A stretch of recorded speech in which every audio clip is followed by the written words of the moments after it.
अभी आपको समझ आया ना मेरे बाकी सारे वीडियो कैसे बने हैं? ऐसे ही बनेंगे, ओ अच्छा अच्छा। जी सर। ऐसे डिस्कस करते करते फिर वही सबके लिए डाल देने का। अच्छा अच्छा। राइट। चलो, अभी स्टार्टअप कंपनी, स्टार्टअप कंपनी पहले मीन्स पहले तो ऊपर वाले को हम डिस्कस कर रहे थे ना। पहले तो होगा कि जो बॉन्ड या डिबेंचर जिनके अंडरलाइन डिबेंचर्स है या डेट है, वो सेक्टर हम्म कैप लिमिट में इंक्लूड नहीं करेंगे। दूसरा, equity holding by person resident outside India जो कि कन्वर्जन ऑफ डेट से हुई है वो रिकॉन की जाएगी। अगर किसी ने कन्वर्टिबल डिवेंचर लिए थे और बाद में डिवेंचर के बदले में इक्विटी शेयर्स मिले उसको, तो वो हम सेक्टर हम्म। कैप में कवर करेंगे। अच्छा। तो शेयर्स दो तरीके से आ सकते हैं ना, एक वो डायरेक्टली इक्विटी सब्सक्राइब करें। हम्म। तो उसको हम्म, सेक्टर कैप में इंक्लूड किया जाएगा। भाई पर्पस क्या है बताओ? ये जो है, हम्म अभी गवर्नमेंट ने बोला hmm power sector hmm not more than 24% for investment. हाँ, हम्म हम्म हम्म अब ये जो कंपनी है पावर सेक्टर वाली, वो भी अपने सब फॉरनर्स चेक करने बैठेगी कि हमारी लिमिट कितनी हो रही है। तो उसमें उसको हम्म, क्या इंक्लूड करना और क्या नहीं इंक्लूड करना, ये वो बोल रहा है, राइट। हाँ तो इसमें वो हाँ क्या हाँ। कहता है, हम्म। क्या क्या इंक्लूड करना?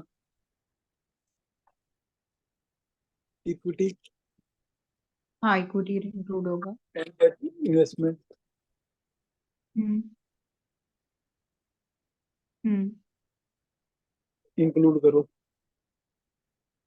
से ये 23% है, हाँ, कंपनी में जो फॉरनर्स होल्ड कर रहे हैं, हेल्ड बाय हम्म एनआर। तो अभी इस कंपनी में मैक्सिमम एनआर कितना और होल्ड कर सकते हैं? 1%। अगर 24% लिमिट है इस कंपनी में फॉरनर्स की, हाँ तो इसके बाद 1% की लिमिट बची। ठीक है। अब एक फॉरनर 2% शेयर होल्ड कर रहा है hmm. Percent to conversion apart from above, तो ये इंक्लूड होगा कि नहीं होगा कैप में? होगा। तो 2% आपने इंक्लूड कर दिया तो कितना होगी? 25% हम्म हेल्ड बाय एनआर, तो लिमिट ब्रीच होगी आपकी। हम्म। 24% से ऊपर जा नहीं सकते, आपकी 25 होगी। जी। तो ये एक्सप्लेनेशन कब काम आती है? ये देखने के लिए जब बॉर्डर लाइन केस होगा कि हाँ इसको हाँ। इंक्लूड करूँ या नहीं करूँ, इनको मिला के मेरा टोटल जो है वो 24 से ऊपर ना जाए। ओके ओके ओके, वो ब्रीच हो रहा है कि वो चेक करने हैं। ये यही चेक करना है। सेक्टरल कैप का मतलब आप इससे ज्यादा नहीं जा सकते। अच्छा। ओ अब तो समझ ये में आ जो गया। फॉरेन इन्वेस्टमेंट है, this is your sectoral cap, जो हम्म। कि एफडीआई पॉलिसी से आई है आपको। हम्म। अब आप सो अपनी जो इन्वेस्टमेंट, हम्म तो जब आप चेक करोगे सेक्टरल कैप, तो जो जो उसने बोला है, हम्म मैक्सिमम इन्वेस्टमेंट के लिए फॉरेन इन्वेस्टमेंट आप में कितनी है रिपेट्रिएशन बेसिस पे, इक्विटी में, हम्म डेट में, एलएलपी में, हम्म अगर आपकी एलएलपी है तो, या इनडायरेक्ट कितनी है, इन दोनों का टोटल। और इस हम्म। टोटल में इसको इंक्लूड नहीं करना है और इसको इंक्लूड करना है। तो मैथ का फार्मूला है ये, इसके बेस पे आपको फिगर्स आएंगे आपकी शेयर की होल्डिंग देख के। अच्छा। हाँ हाँ। अब तो ये जो सर करने के बाद जो, हाँ, फर्स्ट वाले से रिलेटेड कोई एक एग्जांपल कौन सा अगर एफसीसी है? हाँ हाँ। अभी इसी में एडीआर है एनसीडी के 3%, हम्म। इंक्लूड करोगे क्या? और दूसरा है हम्म एडीआर इक्विटी वाले, हम्म जो, तो इनमें से क्या इंक्लूड होगा इस लिमिट में 23% में ऐड करने के लिए, से चार हम्म परसेंट तो वो बोल रहा है कि जिस एडीआर या जीडीआर के अंडरलाइन में इक्विटी नहीं है, डेट है, hmm that is not to be counted. Okay, अच्छा, ठीक और है, जिसके अंडरलाइंग में इक्विटी है टू बी काउंटेड। अब तो अगर समझ इसको आया। काउंट करेंगे तो 23 और 4 27 और 2 29। हम्म हम्म अब 29% इज मोर देन 24%, तो इन्वेस्टमेंट लिमिट ब्रीच वायलेशन होगी। हाँ हाँ हाँ, तो आपको ये ठीक है, इंश्योर करना है कि ये सब करके 24% से अंदर रहे। उसके अंदर होना चाहिए, ठीक है। इसके लिए सेबी ने आरबीआई एनएसडीएल के साथ मिलके फिल्म हम्म करके पोर्टल बनाया, foreign investment limit program, software है एक नोट जो कर लेती कंपनियां हूँ, लेती हैं। तो बताइए उससे तो। हाँ, फिल्म करके FILM, अच्छा, ठीक है, फॉरेन इन्वेस्टमेंट लिमिट मॉनिटरिंग। अच्छा, ठीक है। तो पूरी कंपनी को CDSL या NSDL किसी एक के पास रजिस्टर करके अपनी हम्म फॉरेन होल्डिंग देनी पड़ती है। फिर वो लोग मॉनिटर करते हैं कि आपकी लिमिट ब्रीच तो नहीं हो रही, आपकी शेयर होल्डिंग देख देख के, और आपको रिमाइंडर देते रहते हैं। अच्छा अच्छा, ठीक है, पोर्टल से। जो शेयर होल्डिंग तो रोज चेंज होती है ना, लोग खरीदते बेचते रहते हैं, तो आपका कंट्रोल हम्म है नहीं। तो अच्छा, इसके लिए इससे जाके। सर्कुलर है, सेबी का हम्म सर्कुलर है फिल्म के ऊपर, जहाँ पे वो हम्म बोलते हैं आप रजिस्टर कराओ, फिर मॉनिटरिंग करो, फिर ज्यादा होगी तो कैसे कम करनी है, क्या करनी है, वो सब उन्होंने बताया। ओके, अच्छा, जी ठीक है, ये हुआ। जी, हाँ देन स्टार्टअप कंपनी। हाँ। Startup company means a private company incorporated under the Companies Act and identified under the GSR 180E dated the 17th February 2016 issued by the DIPP Ministry of Commerce and Industry. तो अगर ठीक समझो है, मैंने but पान की दुकान खोली और फायर पान बेचना शुरू कर दिया, और मैंने कहा ये तो कोई नहीं करता, तो ये स्टार्टअप कहलाएगा क्या? नहीं, because it's आपको toward पहले प्राइवेट कंपनी बनानी है, उसके अंदर ये काम करना है, और इस चीज को एज ए स्टार्टअप रजिस्टर कराना है। ये बोलते हैं कि ये कैसे यूनिक है। राइट, ठीक जब है। जो कंडीशन पूरी होती है तब जाके स्टार्टअप होता है। अपन ये नहीं कहते मैं स्टार्टअप किया, हाँ हाँ हाँ लेकिन हाँ, तो स्टार्टअप वो है जो एक प्राइवेट लिमिटेड कंपनी है और रजिस्टर्ड है एज ए स्टार्टअप। जी, ठीक। ठीक है, चलो स्वेट इक्विटी क्या होता है? Sweat equity shares means sweat equity shares defined under the Companies Act 2013. Basically, employees को रिवॉर्ड करने के लिए जो स्वेट दिया जाता का है। मतलब क्या है? पसीना। जी आपने पसीना बहाया, हम आपको शेयर्स देंगे, जी, कुछ राइट। काउंटेड, या आपने हमें नो हाउ दी, टेक्नोलॉजी दी, उसके बदले देंगे। हाँ हाँ, ठीक है। ठीक है, तो ये स्वेट इक्विटी शेयर्स होते हैं जो इन हम्म, लिeu ऑफ सर्विसेज रेंडर्ड के बदले में दिए जाते ठीक है। हैं। What is transferable development right? हाँ, transferable development right shall have the meaning assigned to it in the regulations made under subsection 2 of section 6 of the act. ठीक है, होता क्या है? सर बेसिकली जैसे मतलब जैसे एक बिल्डर है and he has a hmm, land hmm, and government उसको कुछ राइट देता है, तो basically this right is known as the development right and this right is also transferable. Right. अब ऐसा है कि बॉम्बे है, ठीक है, बॉम्बे में FSI है, फ्लोर टू स्ट्रक्चर इंडेक्स, 2:1, कि अगर आपकी 12,000 स्क्वायर फीट लैंड है तो आप 6,000 स्क्वायर फीट या 24,000 स्क्वायर फीट बिल्टअप कर सकते हो, और यही आपका राइट है कि आप इसको ट्रांसफर भी कर सकते हो। तो कहीं और जाके भी आप, कोई आदमी उतना एरिया पे बना सकता है। तो प्रॉपर्टी को डेवलप करने का जो राइट है, जो बिल्डर्स, जैसा आपने बताया कि बिल्डर्स के थ्रू जाता है, तो उसको ही ट्रांसफरेबल डेवलपमेंट राइट है, जो कि बाय सेल किया जा सकता है। जी और जिसके पास वो राइट है वो डेवलप कर लेगा। प्रॉपर्टी वन आ जाएगा। यूनिट क्या होता है? Unit means a beneficial interest of an investor in an investment vehicle. Basically AIF या म्यूचुअल फंड्स में जो यूनिट होता है। Venture capital fund.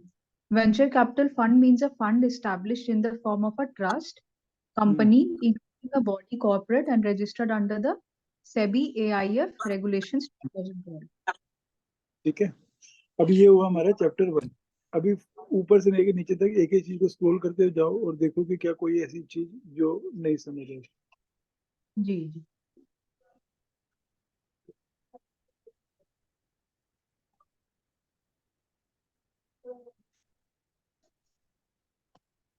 मतलब एक्सप्लेन नहीं करना, बस ये बोलना कि हाँ मेरे को समझ गया क्या क्या है। पहला पैराग्राफ क्या बोल रहा था, समझा?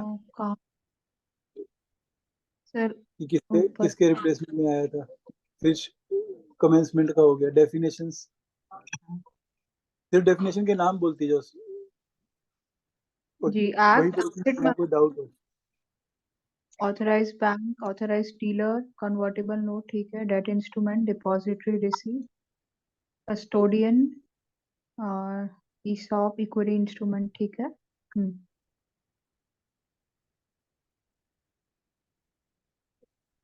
एस्क्रो अकाउंट, escrow अकाउंट भी ठीक है। FDI link performance conditions. Sir FDI link performance condition सारे सेक्टर्स के साथ होता है या कुछ ही सेक्टर्स के सेक्टर साथ? स्पेसिफिक में लिखा है, सेक्टर स्पेसिफिक। अच्छा, सेक्टर स्पेसिफिक, ठीक है। एफबीसीआई, फॉरेन सेंट्रल बैंक, एफसीएनआरबी अकाउंट, एफसीसीबी, ठीक है। एफडीआई एफटीआई एफसीआई में तो कोई डाउट नहीं होना चाहिए। नहीं, वो समझ गई। फिर फॉरेन इन्वेस्टमेंट, साइड इंडिया, ठीक है। फॉरेन पोर्टफोलियो इन्वेस्टमेंट, ठीक है। FPI, government approval, group company, private securities, Indian company, idea, Indian entity, investing company. Sir एक डाउट था कि जैसे ये पर्टिकुलर रूल जो है वो डेट इंस्ट्रूमेंट्स पे एप्लीकेबल है, तो कौन उसमें हम सा? लोग ने जो ये नॉन डेट इंस्ट्रूमेंट रूल्स जो आया हम्म, है, ये हम्म, नॉन डेट इंस्ट्रूमेंट्स पे एप्लीकेबल है जिसमें हम्म। इक्विटी या कैपिटल कंट्रीब्यूशन वगैरह। But what about the hybrid security? उसके लिए अलग रूल्स है। अलग रूल्स है, बट ये वाले रूल्स एप्लीकेबल। डेट रेगुलेशंस हैं। इसे बोला बहुत वास्ट है। अभी जब आप मेरे को ये बोली, मैं क्यों इसको ऐसे शुरू किया, वो आपको वर्ड फाइल इसलिए बताई कि ये बोलने के लिए कि यहीं पे दुनिया खत्म नहीं है, इसके अलावा भी बहुत सारे रेगुलेशन है जो धीरे धीरे आपको ये पढ़ने के बाद उसमें इंटरेस्ट आएगा कि मुझे वो भी पता होना चाहिए जी कि कल कोई ये आया तो उसका आंसर कहाँ से आएगा। जी, ठीक। आगे। Investing company, investment. तो अभी समझ, जितनी आपको नॉलेज है उतनी मेरी है, आपके साथ साथ ही मैं ले रहा हूँ। तो जहाँ जरूरत पड़ेगी वहाँ उसको रिफाइन करेगा। खाली जी मैं इस सर। एंगल से चल रहा हूँ कि ऐसा क्या लिखा है जो हमको समझ नहीं आएगा। ठीक है। Hmm, calculation, investment, LLP, listed Indian company, manufacture, ठीक है। नॉन डेट इंस्ट्रूमेंट, ठीक है। कैपिटल पार्टिसिपेशन, ठीक है। सीआई, प्रेसिडेंट, सेक्टोरल कैप, ठीक है।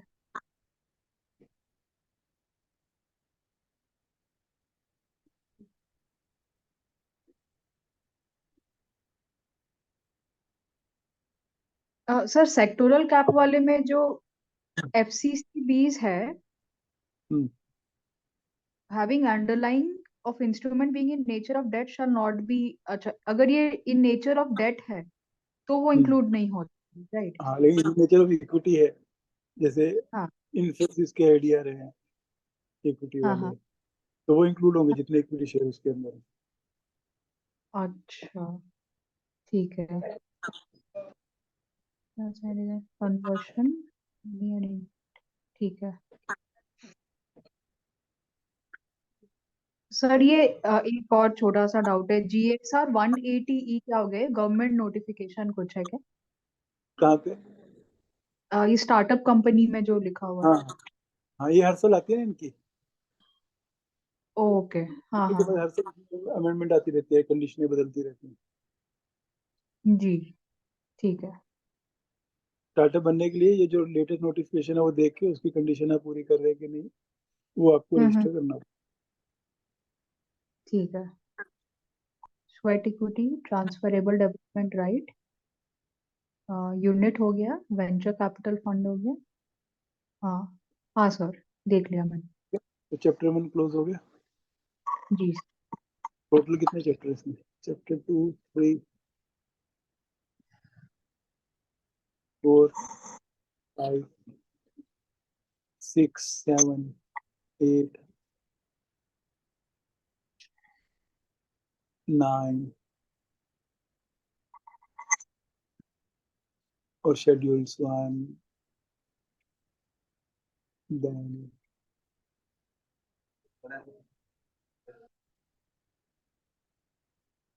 9 चैप्टर हैं और शेड्यूल्स कितनी?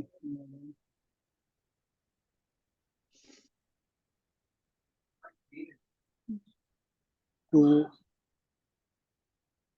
3, 4, 5, 6, 7, 8, 9, 10, 10। ठीक है, 10 शेड्यूल है, 9 चैप्टर है। अब आप बताओ हम्म। अपने पेज से कितने दिन में खत्म होगा? हाँ सर। अभी कितने दिन में खत्म होगा? अब आपको आइडिया हो गया होगा। मैंने इसलिए बोला हाँ, था ये हम एक दो दिन में नहीं खत्म करेंगे, चलो आराम क्या आराम से सर? करेंगे। हाँ, जी जी, जी सर। हाँ। लेकिन ऑब्जेक्टिव है कि फिर कुछ भी ऐसा नहीं हो स्क्रॉल करने के बाद कि ये अपने को पता नहीं। हम्म। ठीक है, आज के नहीं, लिए बहुत हो गया। जी जी जी सर। हम्म, ठीक है, हम्म। ब्रेक लेते हैं फिर, अभी कल का देखते हैं कब क्या टाइम मिलता है। ठीक है सर, आप मुझे इन्फॉर्म कर दीजिएगा जैसा भी। ठीक है, बाद में टाइम मिलेगा मैं डाल दूंगा यूट्यूब पे, फिर वो वहां से भी आप कभी भी देख सकते जी जी, ठीक है सर। ओके। हो। चलो, bye. Okay sir, thank you.